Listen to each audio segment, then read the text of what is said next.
Yes, sir. First, I would like to say that as a Jewish guy from Israel, the way you captured the Jewish music language, it's just perfect. Both on Schindler and Munich. Thank you very much. And also the Middle East music. Now, my question is about both Munich and Terminal.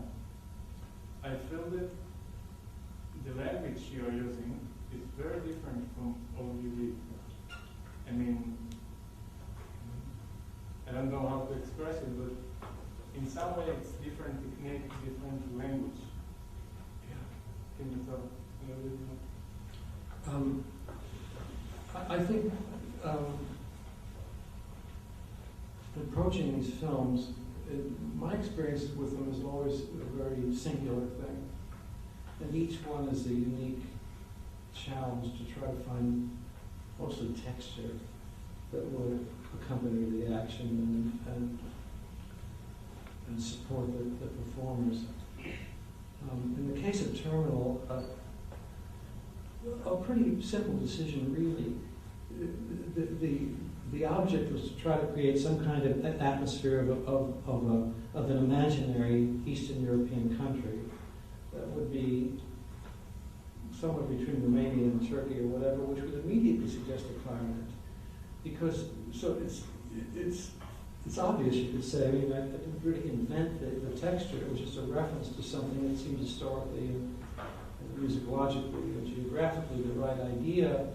It's interesting, particularly about the clarinet, which is the instrument of the shtetl. You know, it would be the klezmorim would always favor, I think, even before the violin, would have a clarinet, and the history that I've read, which is many years ago, go back to the Fiddler era, when I did some looking into Jewish music while in Jerusalem. I always remember that the shtetl players of the clarinet got their clarinets and got this idea from the Turkish military bands. That's where they got the instruments and first heard them play. So then, of course, to accompany the clarinet and this idea to create that mythical, that imaginary country, the symbol, and again, from the Danube River, one of our countries there would be Hungary or whatever, would be a good accompaniment to it. And so, hence that little piece, little dance piece for clarinet and orchestra, which seemed to be, I hope, right for.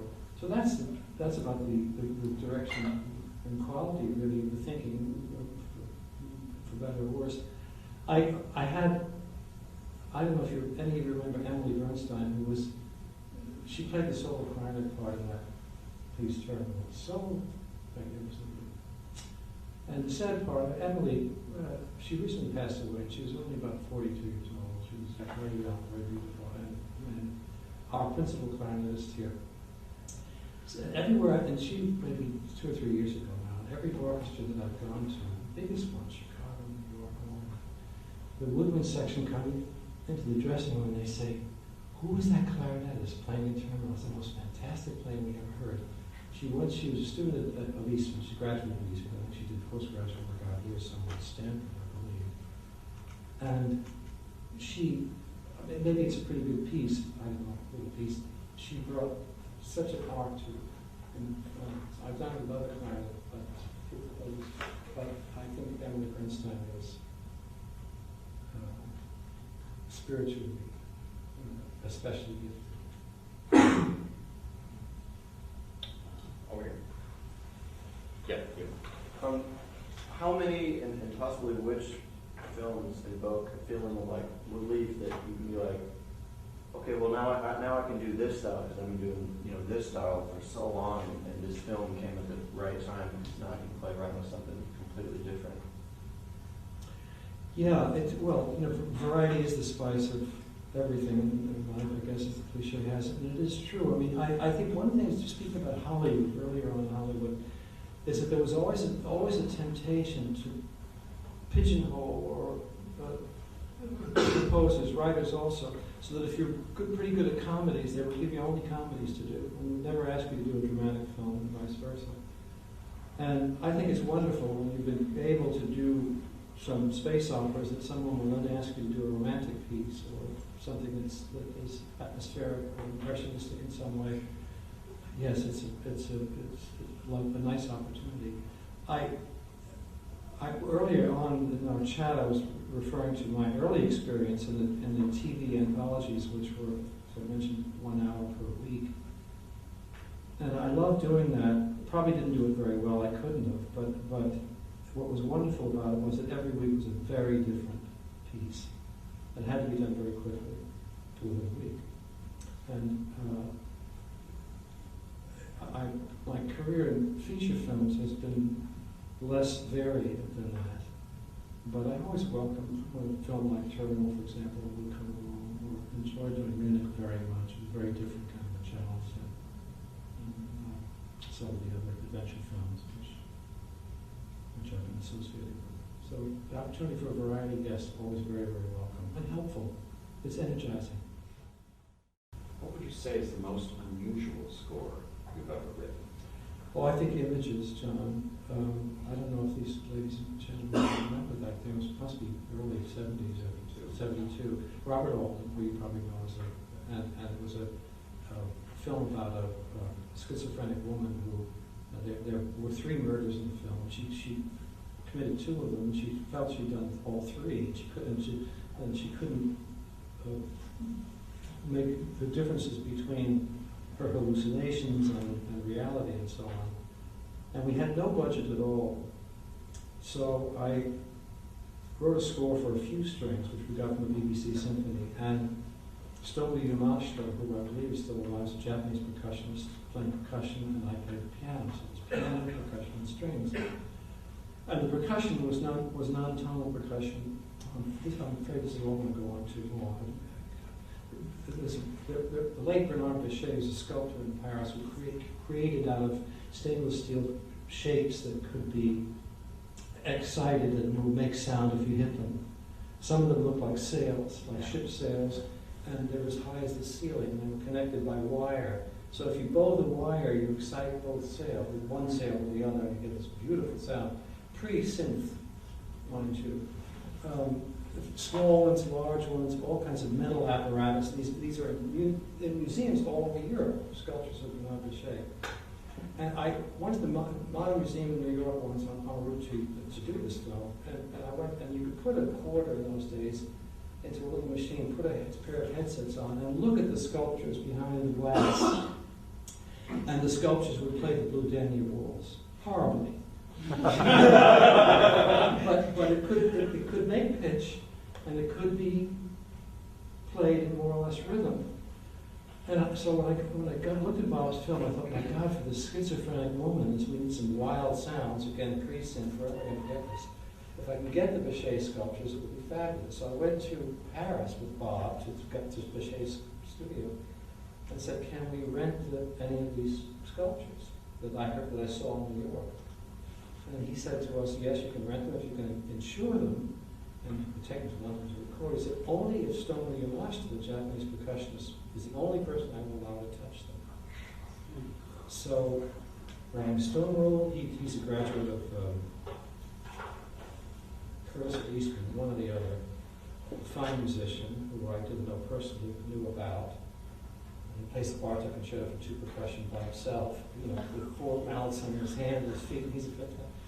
So he came to London, and we recorded the Bechet sculptures, the piano, the BBC strings for Images. Separately and then overdubbed? Stomu did all the percussion. We had 8 tracks, and we obviously probably had a couple of tracks of strings, I would say, 2 or 3, and maybe 1 for piano, and 1 live. So we did strings, piano, and Stomu live for whatever he could play and hit, and that would have filled 4 tracks. And we've had 4 tracks left for him to do metal, wood, wire, etc., and then mix them. Was Altman? They do things that are so much more sophisticated. This is fascinating. Well, Was Altman interested? Was Altman part of the process, or did he basically say, do whatever you want? no, Altman was wonderful. I don't know if you people know him. No, he's a very brilliant guy who would just say, do whatever you want. I don't have any money, but just, don't spend any money, have some fun. Or he would say, as the more absurd it is, the better, so, yeah, he's a great collaborator. Just one second. Here. So, In regard to your career as a pianist, do you still play the classical literature of the piano? oh, badly. I played the Mozart concerto with Seiji Ozawa maybe 10 years ago. Which one? A major, must be 10 or 12 years ago, at a fundraiser in Boston. I did a recording with Jesse Norman some years ago. But I'm going to play the Tonight Show, the audio on February 4th.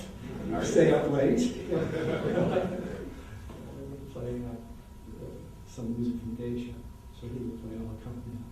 But writing is the worst thing in the world because it goes to your hand. You end up with a hand. Can I add something to what you're talking about, sorry, brain, Please. we were mixing down at Fox, one of the cues from ET. The piano part was beyond the realm of most players, as far as I'm concerned. You went out on the stage and played it. You were the only composer I know of who could write it and play it. Oh, And that's- I remember the piece, yeah. Well, you know why, Ken? Because the poor pianist that comes to the recording, because I used to be one of them, get it over the head all the time. I would have it home so I could practice for 3 or 4 days, and I went to the stage knowing it very well. Well, yeah, that's all I know. No, they were, then we had Ralph Grierson, who was wonderful, and Gloria Chang recently did a little playing in Munich, but very touching, I thought. And, I just had to bring that up because you really good play. well, thank you very much. How do you conceptualize and realize your music when you're writing it? Do you have a particular process that you follow? How has that process changed throughout one project? Has it changed over the years? Is it very physical, very cerebral?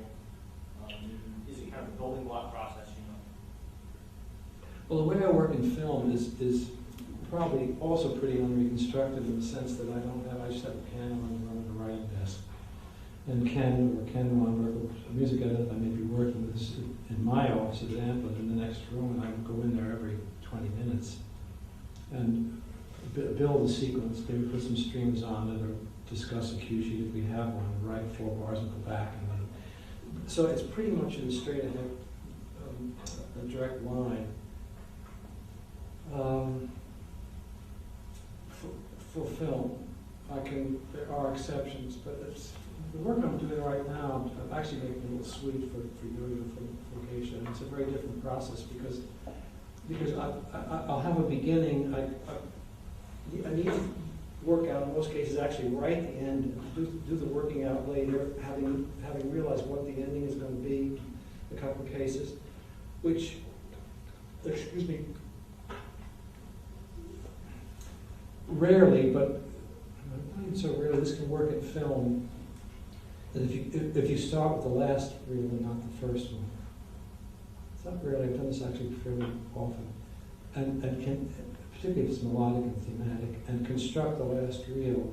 It's a nice thing to be able to, you all know this trick, to if you have a melody that has 12 notes, and you know the gestalt of the 12 notes at the end of the presentation of it, it's nice in reel 2 to give them 2 notes, and in reel 4 to give them 4, and in reel 6 to give them 6. But finally, when you get to reel 12 and you hear all of it, there's a sense of inevitability, and that you've been waiting for this. You know it. There's no way to stop it. It's just it's organic to the film, and it's a process of working back to front, which I said rarely, more frequently than rarely can work, depending on what the subject is, the music. That's a kind of architectural answer, I think, to a question that may have had to do more with the details of what comes first on the sketch, the string group, the bass line, or the tune, or whatever. And I think there's endless variation of all of that. I just think that every cue is its own animal. And